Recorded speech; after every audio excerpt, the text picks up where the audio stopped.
Bonjour tout le monde et bienvenue à Un peu de crime dans ton café, le podcast où on parle de crime et de café. Donc, je suis votre animatrice Audrey et aujourd'hui je suis avec Catherine. Catherine, comment ça va? Bonjour, ça va très bien, toi? Ah, ça va pas trop pire. Et cette semaine, on vous gâte encore une fois parce qu'on a encore notre invité spécial avec nous, Roxane. Comment ça va, Roxane? Salut, ça va bien. Et toi, ça va toujours bien? Ah oui, pas de changement depuis les 5 dernières secondes. Parfait. Je vais toujours bien.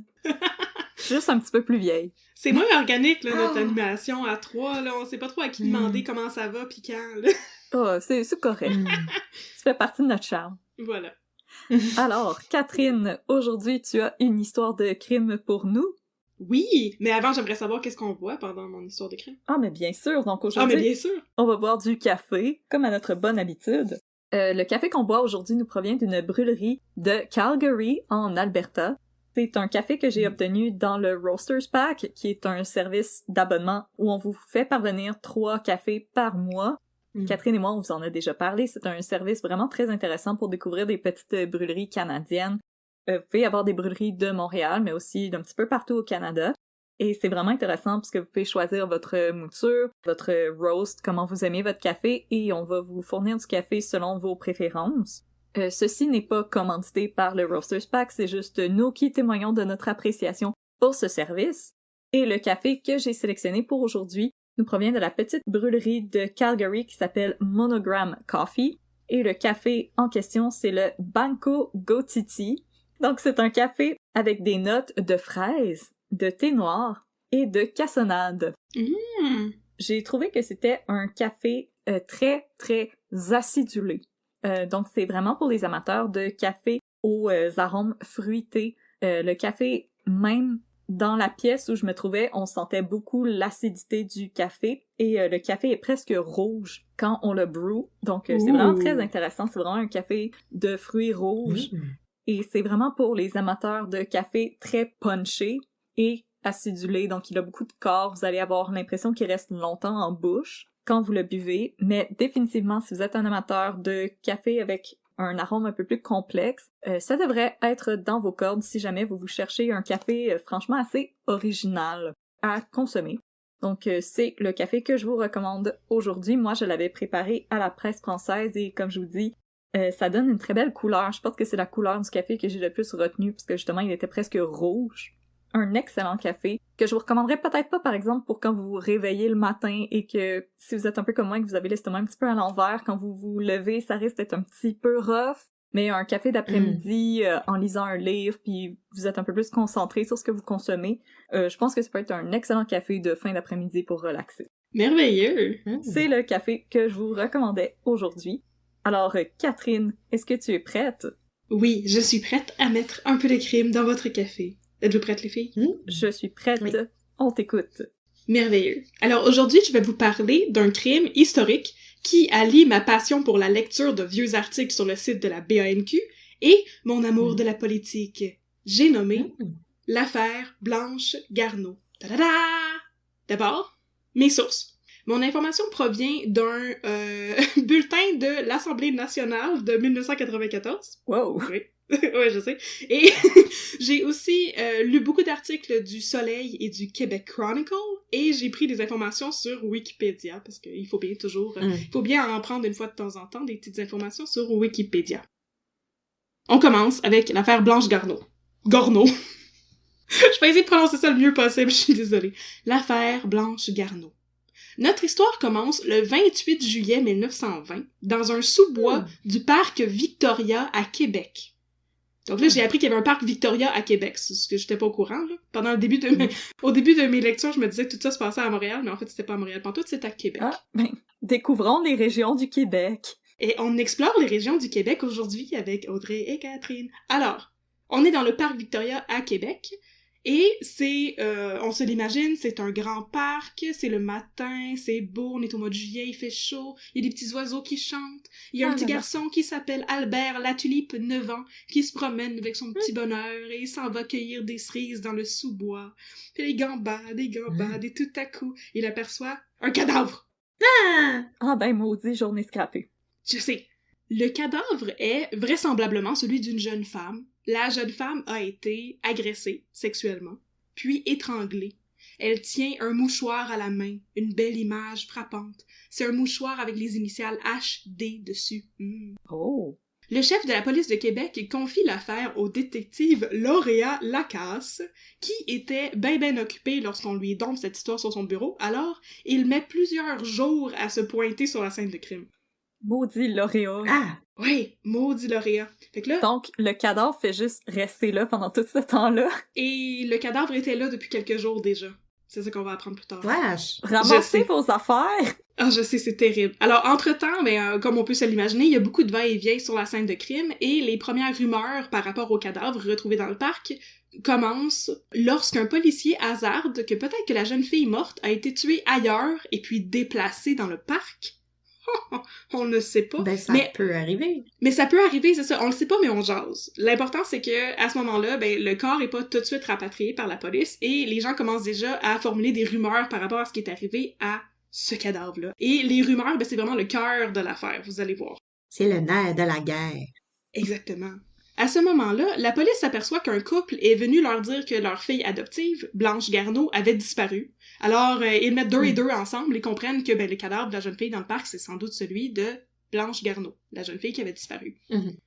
Mais qui est Blanche Garneau? Qui est-elle? Qui est-elle? Elle était une jeune fille de 21 ou 22 ans, orpheline. Elle était la fille adoptive de Michel Baribeau et Émilie Sans Façon. Oh, Sans Façon. Oh! Oh non, sans façon. Oh non, sans façon. Blanche habitait avec ses parents adoptifs dans le quartier de Stadacona à Québec. Je connais pas ça. Stadacona? Je sais pas non plus c'est quoi. Elle était... Ça sonne comme un club med. Ça sonne comme un club med, c'est vrai. Ça sonne comme Donnacona. Ça sonne comme Donnacona aussi. My Donnacona don't want none until... My Donnacona don't want none. La célèbre chanson de Nicki Minaj, My Donnacona. Donc, Blanche était une jeune fille modèle, à ce qu'il paraît. Elle était jeune et belle, avec les cheveux bruns, les yeux noirs. Elle était très gentille, très généreuse. Elle travaillait dans un magasin de thé sur la rue Saint-Vallier à Québec. Oh, il y avait déjà un David Tea! Il y avait déjà comme un David Tea. Elle travaillait au David Tea. C'était le David Tea de l'époque et ça s'appelait le J.B. Rousseau.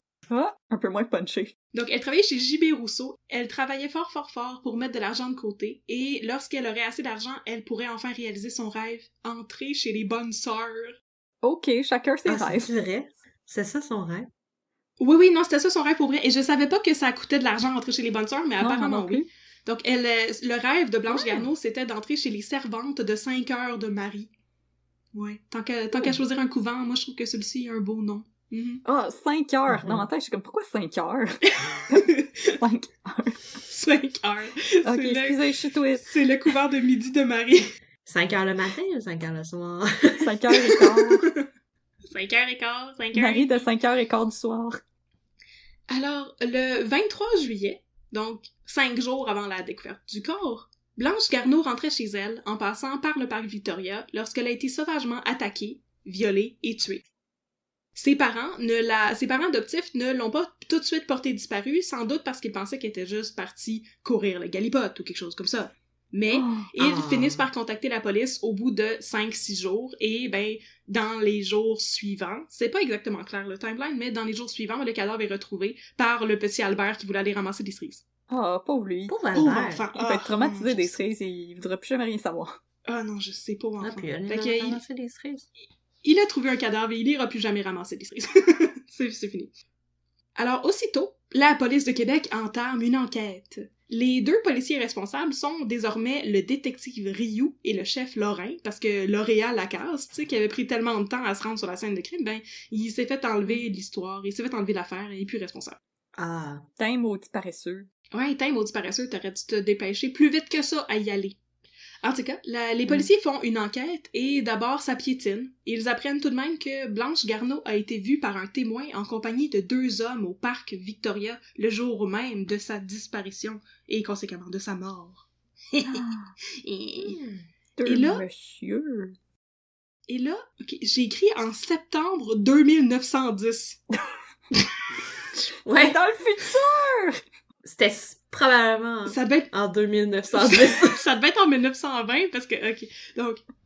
En septembre 1920, le détective Rio est contacté par un avocat de Sudbury qui a reçu la visite d'un ancien prisonnier qui avait de l'information intéressante à livrer. Le prisonnier s'appelle Louis Dubé et a partagé une cellule de prison avec un dénommé Raoul Binet à la prison de Fort William pendant 8 semaines, pendant 2 mois. Binet était en prison pour vol. Et pendant qu'ils étaient en prison ensemble, Raoul Binet aimait lire le journal avec Dubé. Il doit pas avoir grand-chose d'autre à faire en prison à cette époque-là. En 1920, c'est ça. Parfois, il recevait à la prison de Fort William la presse, c'est la presse de Montréal. Puis là, un jour, dans la presse, il y avait un article sur le meurtre de Blanche Garneau. Et là, Dubé a remarqué que Binet avait l'air pas mal stressé. Oh! Il lui a demandé s'il connaissait Blanche Garneau. Tu sais, est-ce que c'était quelqu'un que tu connaissais? C'était-tu une amie? Tu sais? Et Binet... Et Binet a fini par avouer que oui. Et il lui a confessé qu'il avait été témoin du meurtre de Blanche Garneau. Yes! Mais il est en prison. Il était pas en prison? Il est en prison pour une autre affaire. Je comprends pas. Il est en prison pour une autre affaire. Mais il était pas en prison à ce moment-là, là. Ah. Il est un homme libre. Ouais. Ça a pris longtemps avant que la police de Montréal écrive quelque chose sur ça pendant que l'autre était pas en prison puis après il était en prison. Oui. Vous allez voir le timeline. Okay. Le timeline est un peu flou, pour des raisons qui vont s'expliquer plus tard. Ok. Pas grave. On peut tout couper ça. On peut tout couper ça au montage. Voici l'histoire telle que livrée par Raoul Binet à Chose-Truc Dubé, qui va ensuite la raconter à l'avocat. Bon. C'est beaucoup du téléphone, tu sais. Fait qu'on raconte une histoire, puis l'autre histoire, puis l'autre histoire. Donc, le soir du 23 juillet 1920, Binet et un homme du nom de Fred Palmer se promenaient dans le parc Victoria avec Blanche Garneau. Fred Palmer était une connaissance de Blanche Garneau, et Binet était juste un third wheel qui se promenait avec eux. J'ai rien à faire, moi, vous suivre. Ah là là là. Je pourrais ramasser des cerises. Tout à coup, Palmer a attiré Blanche dans un buisson, et il l'a agressée. Binet pensait que Palmer l'amenait à l'écart juste pour la frencher, tu sais, parce qu'on est en 1920 puis on va se cacher pour faire des affaires comme ça.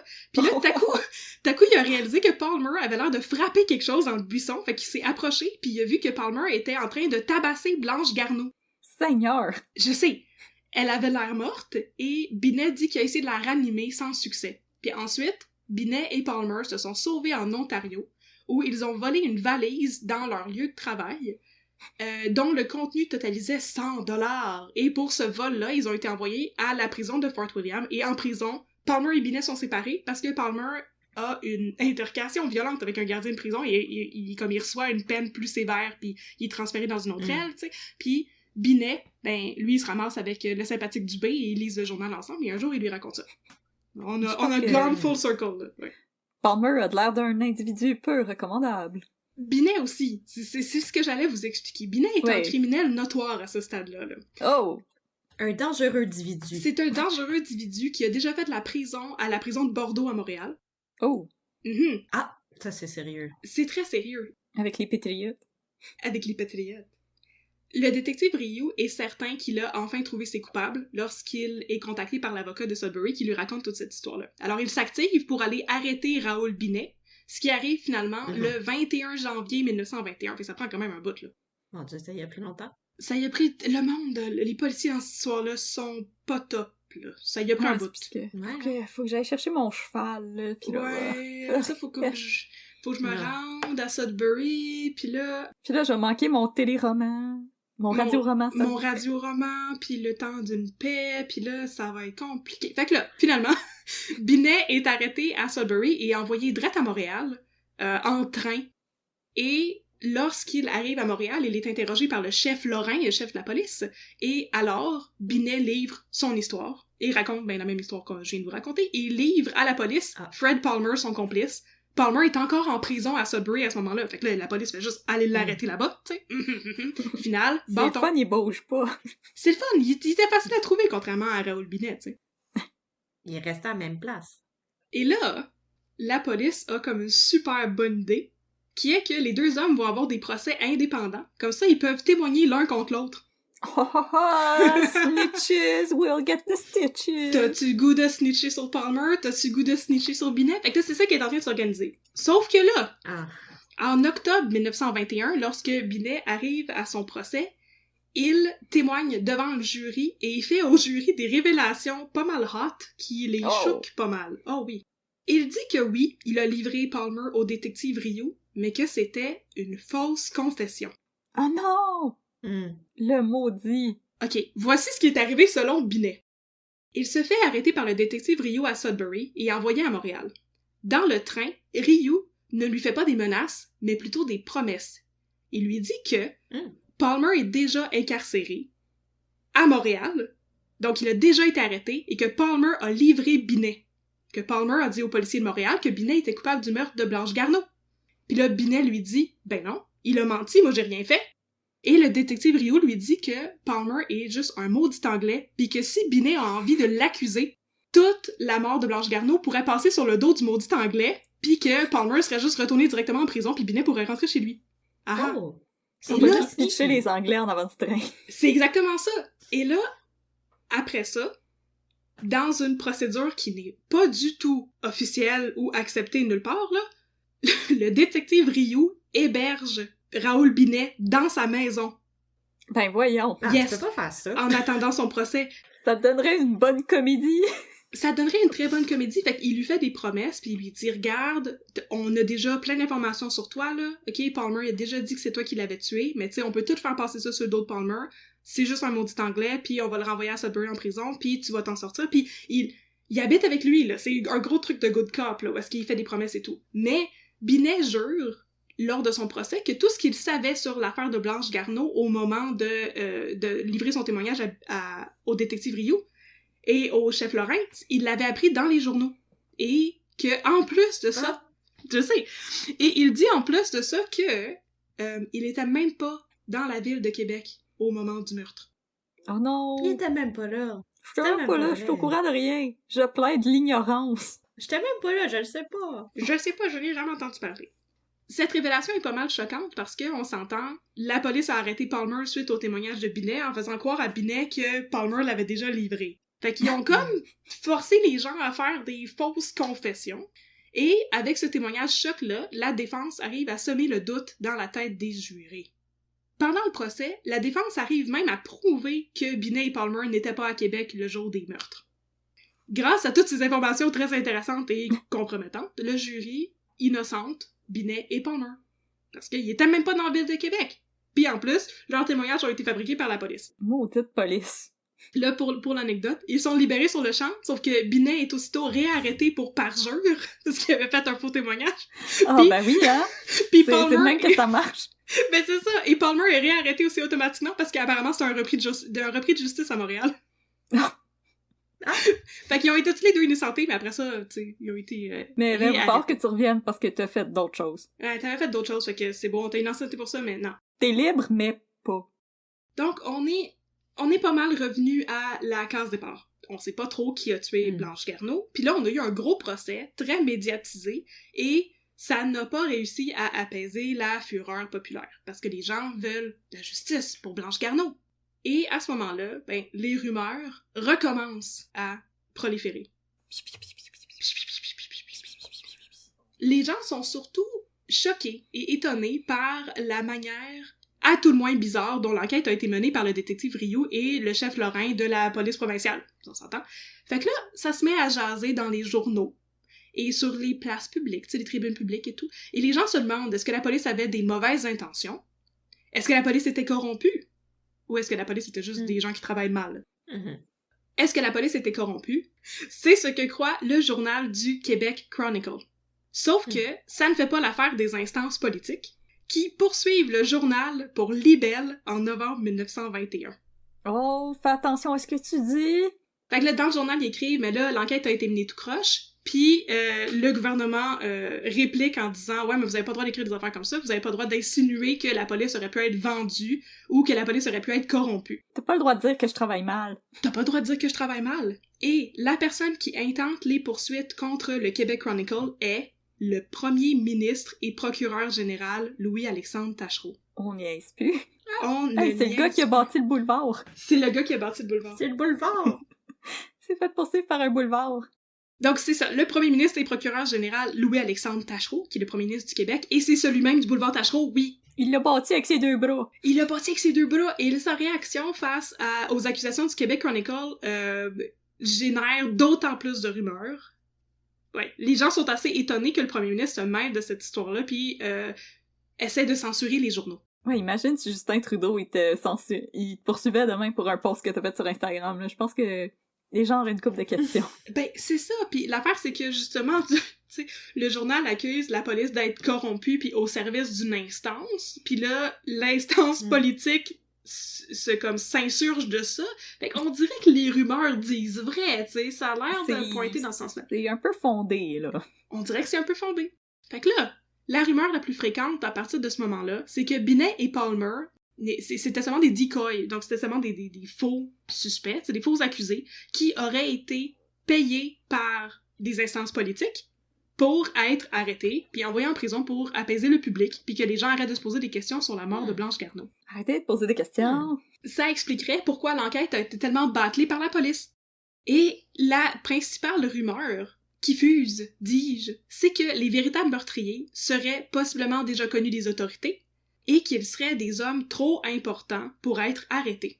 En fait, les gens croient que les vrais coupables sont les fils de 2 députés libéraux. Est-ce que je les nomme? Je pense qu'ils peuvent plus nous poursuivre jusqu'en 1920. Parfait. C'était Arthur Paquet Jr., le fils de Arthur Paquet, et Magella Madden, le fils de Martin Madden. C'était Barty Croupton Junior! Le fils de Barty Croupton! C'était le fils de Barty Croupton, et les deux sont protégés par leur papa et les collègues de leur papa, dont le premier ministre, Monsieur Taschereau. Mais voyons donc, on n'a jamais entendu parler de ça, des politiciens tout croche. Ben non, je sais. Ben, des papas riches. Ça des papas riches qui protègent leur progéniture. Voyons donc, ça se peut pas. Ça sort tellement de nulle part, cette histoire-là. Je comprends pas ces accusations-là. Puis le premier ministre Taschereau est complètement indigné. Écoute, il ne laissera pas passer ça. Et Arrêtez de me traiter de tout croche! Je vous ai bâti un boulevard avec mes mains! Avec le maïs Champlain! Vous aimez pas ça, le maïs Champlain? Ah! Il y a un Archambault! Faut acheter des CD! Il y avait un Giorgio aussi. Il y avait un Giorgio avant. Feu Giorgio. Feu Giorgio. RIP. RIP Giorgio. Alors, en août 1922, les rumeurs sont encore plus alimentées par une élection partielle dans le comté de Labelle, durant laquelle j'imagine qu'on accuse des politiciens de favoritisme ou whatever, et là, l'histoire dont on parlait plus depuis un petit bout repart, puis là, ça recommence à discuter de ça dans les journaux. Mon Dieu, mais qu'est-ce qui est arrivé avec l'histoire de Blanche Garneau? On l'a jamais su, les fils des politiciens, blablabla. Et là, dans les assemblées conservatrices, parce que Taschereau était un libéral, c'est là qu'on commence à chanter « Libérez-nous des libéraux ». Libérez-nous des libéraux. Yes. Libérez-nous des libéraux. Alors, dans les assemblées conservatrices, on commence à accuser Taschereau de faire entrave à la justice. Et là, le premier ministre, il en dit quoi? Ben, il en dit rien pantoute. En fait, il a l'air d'être il a l'air d'être très affecté par ce que les gens disent sur lui dans les journaux, mais pas nécessairement ce que les autres disent sur lui dans les assemblées législatives et nationales. Il dit le meme de Homer Simpson qui rentre discrètement dans un buisson. C'est à peu près ça. Et là, en octobre 1922, c'est là que, en bon français, la marde pogne. The shit hits the fan. Ouais. Le caca dans le ventilateur. Le caca dans le ventilateur.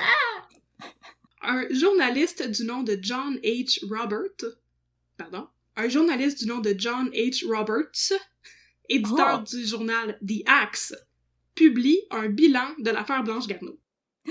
Fait que là, à ce moment-là, elle est morte en juillet 1920, fait que ça fait plus de 2 ans. Et il y a un bilan qui est publié par John H. Robert, qui est l'éditeur du journal The Axe. The Axe, c'est un hebdomadaire, comme le TV Hebdo, qui paraît à ce moment-là depuis quelques mois à peine et qui s'inspire d'un nouveau style journalistique apparemment inspiré soit de la Nouvelle-Angleterre ou straight up de l'Angleterre, les sources divergent là-dessus, qui veut inciter la réaction du public. Oh, c'est la presse à potins. C'est la presse à potins, c'est les tabloïds. Oh, oui. C'est le people. C'est genre la semaine. La temine de tétamine. Je dis en fait que c'est comme le éco-vedette puis le dernière heure. Ouais, hein. Parce que oui. l'idée, ce n'est pas de susciter la réflexion, on veut des titres qui choquent et qui accrochent l'œil. C'est ça qui se vend. Donc c'est un petit peu comme, justement, le éco-vedette, mais c'est pour le crime et pour le political slandering, fait pour la critique politique. Parce que, apparemment, M. Roberts s'en prenait pas mal souvent à M. Boulevard Taschereau dans ses écrits. Le journal The Axe a été publié pendant seulement 2 ans. Fait qu'apparemment, il était en avance sur son temps, puis il est pas arrivé dans la bonne époque pour ce genre de ce genre de journalisme-là. Il s'est poursuivre, il a manqué d'argent. En tout cas, dans son article récapitulatif du cas de Blanche Garneau, Roberts offre une récompense de 5 000 $ à quiconque pourrait apporter les informations susceptibles de permettre l'arrestation des vrais coupables. Dans son état des faits, Roberts fait aussi état des rumeurs en ce qui concerne l'implication de politiciens libéraux dans l'affaire et déclare, et je cite, que 2 députés se trouvent impliqués dans ce sinistre crime.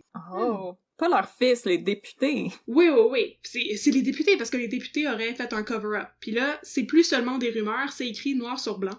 Et l'article de Roberts fait énormément de remous. Mais c'est pas la première fois que les gens sont choqués parce qu'il a été publié dans son journal. En fait, en mai 1922, fait que plusieurs mois plus tôt, il y avait un député conservateur de Montréal qui s'appelait Monsieur Ernest Gault. Je trouvais ça drôle. Monsieur Ernest Gault écrivait à l'assistant procureur général pour se plaindre du journal de John H. Roberts. Il est pas fin! Oui, pis en plus, je sais pas pourquoi t'écris à l'assistant et non pas juste au procureur général. Il était occupé. Dans sa lettre, il s'est plaint du journal The Axe et un petit peu plus tard, il a fait une allocution à l'Assemblée législative où il a dit à propos du journal, et je cite, « Le journal de Roberts publiait des récits sensationnalistes de troubles dans les familles, et c'est en voyant des jeunes filles et d'autres personnes lire ces histoires et ces rapports en tramway que j'ai pensé, et que je pense encore, que de pareilles histoires ne devraient pas être rendues publiques. Je crois que c'est contre l'intérêt public que les affaires de famille soient ainsi divulguées. Roberts publiait des notes indignes d'être imprimées dans un journal. » Bref, la police des mœurs aime vraiment pas ça, le journal de John H. Roberts, puis là, les politiciens commencent à s'en mêler aussi. Alors, si le premier ministre Taschereau n'avait pas l'air de trop se préoccuper que les députés conservateurs l'accusent de favoritisme puis de cover-up, à ce moment-là, quand l'article de Axe et du journal The Axe est publié, il sort de ses gonds, le premier ministre Taschereau. Dans une procédure exceptionnelle, Taschereau demande à l'Assemblée de faire comparaître John H. Roberts pour s'expliquer par rapport à la teneur de son article. Le premier ministre dit que son article est considéré comme une atteinte aux privilèges du Parlement. Le privilège du Parlement? Oui, c'est ça. Alors Roberts est arrêté, subito presto, par un sergent d'armes et se présente devant l'Assemblée législative le 2 novembre 1922. Devant l'Assemblée, Roberts refuse de donner des précisions sur son article ou ses sources. Il plaide, et je cite, « sa bonne foi dans la recherche de vérité sur un crime révoltant. » Merci, mais ça va m'en prendre un petit peu plus que ça. Non, c'est ça. Puisqu'il est pas capable de citer ses sources, c'est comme si c'était du libelle, c'est pas fondé. L'Assemblée législative fait ensuite quelque chose que je n'avais jamais eu conscience que c'était possible. Elle déclare Roberts coupable d'outrage à la législature et le condamne à aller en prison. L'Assemblée législative, là. C'est pas... Outrage à la législature? Outrage à la législature. Fait qu'il a pas respecté la loi?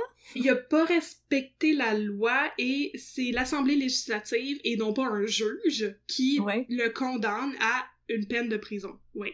Parce que apparemment, selon le droit parlementaire britannique, l'Assemblée ou le Conseil législatif ont le droit de condamner des gens à la prison, mais uniquement pendant la durée de la session parlementaire. Oh, fait que pendant qu'ils parlent, ils peuvent te mettre en prison. Je comprends pas trop ce que ça veut dire, là. Pas dans le coin. En tout cas, le premier ministre Taschereau juge que c'est un cas... Va réfléchir.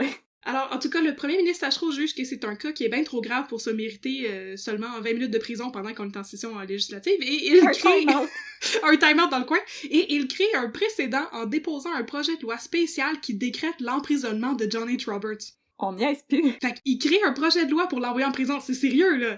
Il crée un projet de loi juste pour envoyer lui en prison. Pour envoyer une personne en prison, oui. La prochaine personne qui chiale, qui se fait censurer, là, il y a déjà quelqu'un qui a eu un projet de loi pour le faire mettre en prison, fait que calme-toi! Ce projet de loi s'appelle le Bill 31, et l'opposition conservatrice, qui est dirigée par un homme qui s'appelle Arthur Sauvé, a l'air aussi dubitative que moi quant à la pertinence et la légalité de créer une loi comme ça. Et le gouvernement tient son bout et dit qu'il est prêt à aller jusqu'au tribunal de Londres pour faire valoir son nouveau Bill 31. Yes!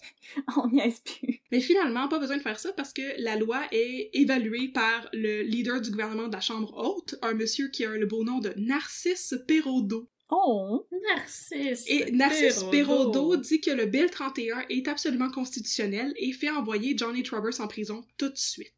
Oh my Il god! dit c'est bien correct ce C'est bill-là. assez expéditif. Tu vas en prison, c'est la loi. Va en prison tout de suite, c'est la loi, puis il reste là pour 1 an. C'est que Johnny Travers s'en va en prison, et 2 ans plus tard, son journal ferme ses portes. Voilà. C'était sans doute trop choquant pour l'époque. Pendant ce temps, une nouvelle rumeur voit le jour, impliquant maintenant le fils de Louis-Philippe Tachereau, le fils du premier ministre. Oh non!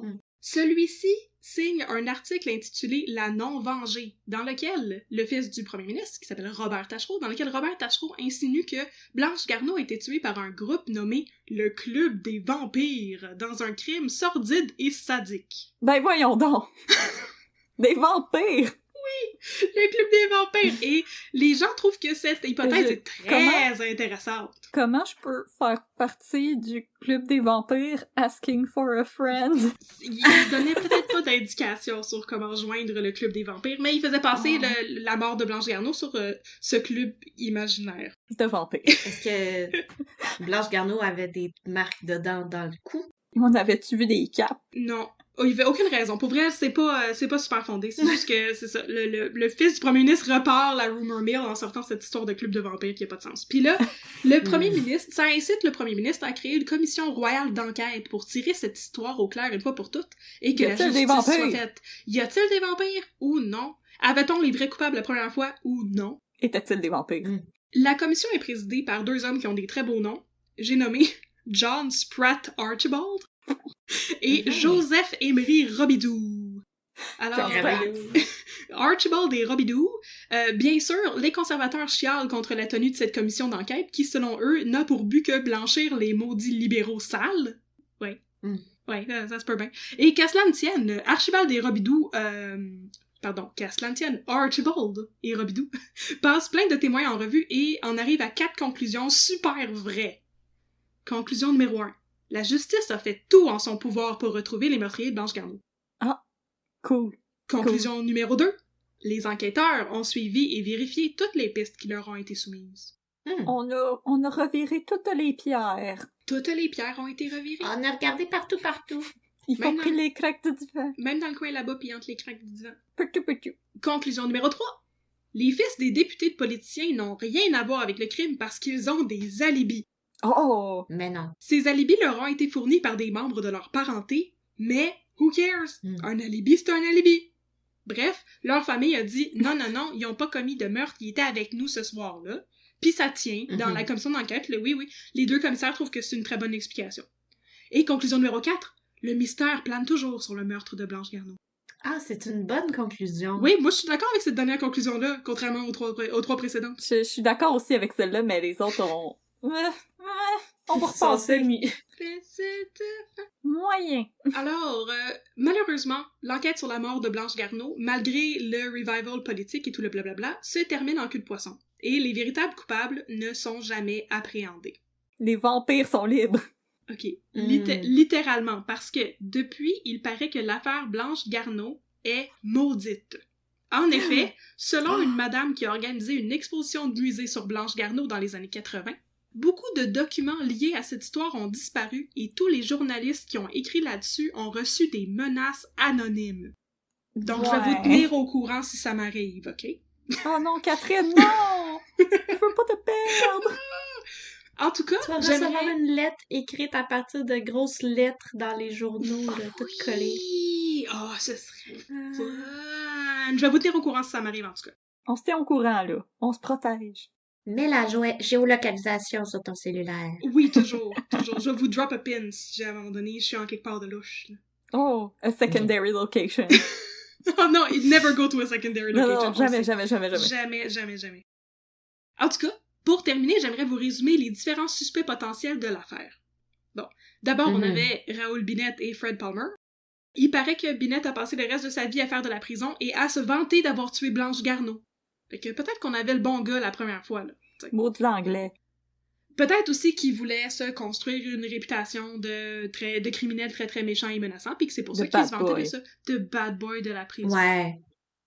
Pour être comme pas intimidé par les autres dans la prison. Ça se peut. Dire, moi j'ai fait quelque chose de bad. Don't mess with me. J'ai tué quelqu'un qui voulait devenir une bonne sœur. Ok. Dude. Fred Palmer, quant à lui, a éventuellement recanté son alibi selon lequel il n'était pas à Québec lors de la mort de Garneau. Alors, à mon avis, il demeure des suspects intéressants, mais là, ils sont morts parce que c'était les années 20, mais je veux dire, c'était peut-être les bons gars, after all. Ok. Sinon... Les bons mauvais gars. Les bons mauvais gars. Bons criminels mauvais. Les bons mauvais criminels? Exactement. Les mauvais bons criminels. Les méchants. Les méchants. Sinon, un autre suspect est Martin Griffith, qui habitait sur le trajet que Blanche empruntait pour aller au travail, et qui avait demandé à 2 reprises à Blanche de sortir avec lui sans succès, parce qu'on s'en rappelle, elle voulait entrer dans les sœurs. Ah ouais, elle s'intéressait pas à lui. Non, elle s'intéressait à Jésus. Elle s'intéressait à Jésus. Fait qu'il aurait pu quand même se frustrer, être frustré de la poche, comme j'ai écrit dans mon script, et vouloir la tuer. Oh! Il y a la poche frustrée! Il y avait la poche frustrée, il a peut-être voulu la tuer, mais il y a rien de cela qui est prouvé. C'est juste une hypothèse comme ça. Sinon, Réal Baribeau, qui est l'auteur du livre Qui a tué Blanche Garneau, avait un suspect de prédilection. Michel Baribeau, qui était le père adoptif de Blanche. Oh! Ouais, sauf que, ben, apparemment, il y a pas beaucoup de preuves qui abondent dans ce sens-là, fait que c'est un petit peu comme le suspect précédent, là, c'est juste une preuve circonstancielle. Hearsay. C'est comme pour tous les autres suspects dans l'affaire, en fait, parce que on s'entend à ce stade-ci que la police avait fait une job de popo. Et en 2017, Éric Veillette, l'auteur de l'affaire Blanche Garneau, présente 2 nouveaux suspects dont on n'a jamais entendu parler auparavant. Ah, surprise! Surprise! Achille Tivierge et Patrick Ryan. Ce sont des hommes ayant été accusés de viol au début des années 1920 à plusieurs endroits différents. Ce seraient des suspects potentiels, mais bon, on n'a pas plus de preuves que ça, à part le fait que c'était des violeurs, puis Blanche Garneau avait été violée. C'est pas mal ça. Et là, j'ai un dernier suspect à vous présenter sous la forme d'une révélation en choc. Yes! Oh mon Dieu! Ça ne cesse plus! Ça, c'est écœurant, là. En 1986, il y a un homme qui appelle au journal Le Soleil pour faire une confession. Maintenant que sa mère est morte, dit-il, il a enfin la liberté de parler. Il dit qu'il connaît personnellement les hommes qui ont violé et tué Blanche Garneau. Selon le monsieur anonyme, il s'agirait de 3 bûcherons qui, le soir du 23 juillet 1920, étaient pas mal garlots. Une citation. Oui, étaient pas mal garlots en sortant d'une taverne. Et ils auraient violé et tué Blanche Garneau, puis se seraient sauvés en Ontario. Là-bas, ils auraient aussi violé quelqu'un et se seraient sauvés au Massachusetts. Et finalement, ils seraient revenus au Québec, mais en changeant de nom. Ces 3 messieurs les bûcherons violeurs étaient des connaissances du côté de la mère du monsieur anonyme qui appelle au journal de Soleil, et celui-ci refuse de livrer leur nom. Il dit par contre qu'il sait qu'un des hommes est encore en vie et réside dans un centre de petits vieux. Et puis, il raccroche. Il racontait tout ça au téléphone, là. Hey, journaliste. Oh my god. C'est dommage excitant, journaliste. Les gens t'appellent pour te faire des confessions. C'est fou, hein? Alors, ce monsieur-là n'a jamais été retrouvé. Et on ne saura jamais qui a tué Blanche Garneau, même si aujourd'hui on en parle encore. Il s'agit d'un des cold cases les plus célèbres de la province, et les théories sont nombreuses, comme on a pu le voir. Fils de politicien, bûcheron sous, who knows. Et voilà, c'était l'histoire Blanche Garneau. C'est fini. Honnêtement, je pense par exemple que tous les efforts que le gouvernement libéral ont fait pour faire taire les journalistes, c'est un petit peu... Hey, c'est un peu incriminant, quand même. Là. C'est un peu suspicieux. C'est très suspicieux, sérieusement, là. Fait que je pense que peut-être que toutes les rumeurs sur les fils des députés libéraux étaient peut-être fondées, on sait pas. Mais en même temps, le fait que Raoul Binet a passé toute sa vie à se vanter d'avoir tué Blanche Garneau puis de s'en être sorti, ben... peut-être qu'on avait effectivement le bon mauvais criminel, comme qu'on a dit. Qu'il espérait pouvoir sortir de prison en disant « Non, j'ai été frame, laissez-moi partir. » Ouais. Ouais. C'est fou, hein? C'est vraiment mystérieux. Je pense qu'on peut écarter les vampires. à mon grand désarroi, on peut écarter les vampires. Le club des vampires de Robert Taschereau, là, tu penses pas que c'est vrai, ça? Voyons Non, donc. mais si c'est vrai, j'aimerais bien en faire partie. Il est Je peut-être sens sur que- le boulevard Taschereau, le club des vampires. Oh my god! Ah! À côté Ils du vont- café céramique. On sait pas. Mais ma mère travaille à côté du café céramique. Yes! Ah, elle va pouvoir enquêter pour nous. Ah! Elle va pouvoir enquêter pour Oui. nous puis nous dire s'il y a un club de vampires. En tout cas, il y avait un disco bowling sur le boulevard Taschereau. Où Wow. j'ai passé de belles soirées quand j'étais enfant. Oh! Hey, c'était le fun, le disco bowling, on va se le dire. Oui, oui. On peut danser puis pitcher des boules. Manger des hot Tu pouvais dogs. mettre la glissade pour la boule pour qu'elle aille genre direct dans le milieu. C'était comme un cheat Ça, c'était code. le fun. Drette dans le Ouais. fond. Bang dans le milieu. Bang! Donc, merci Catherine pour ce cas, ce old-timey crime mystérieux. Et vous, auriez-vous des théories sur le meurtre de Blanche Garneau? Est-ce que vous voulez nous appeler pour faire des confessions? Oh, ce serait donc le fun! Ça serait le fun. Attendez, je vais aller chercher ma toge noire puis mon petit screen avec des motifs pour pas voir votre face. Oh, Donc, oui. si vous aimeriez discuter de théories, nous suggérer un crime, nous suggérer un café à déguster ou juste nous dire bonjour, Mhm. vous pouvez nous écrire unpeudcrime@gmail.com. Sinon, vous pouvez nous suivre sur les réseaux sociaux pour avoir de nos nouvelles une fois de temps en temps. On va vous faire des petits saluts. Donc, sur Facebook, @unpeudcrime et sur Instagram, @unpeudcrime dans ton café. Écrivez-nous, likez nos choses, dites-nous de quoi vous voulez qu'on parle, hein? De quoi? Dites-le nous. Vous pouvez nous Dites-le nous, on va vous suggérer des répondre. cas. On est bien heureuse d'avoir des suggestions de cas, là. Si vous avez des suggestions, n'hésitez surtout pas à nous écrire. Et sinon, on vous dit à la semaine prochaine pour mettre encore un peu de crime dans votre café. Merci tout le monde de nous avoir écoutés. À la prochaine. Merci! Bye. Bye bye!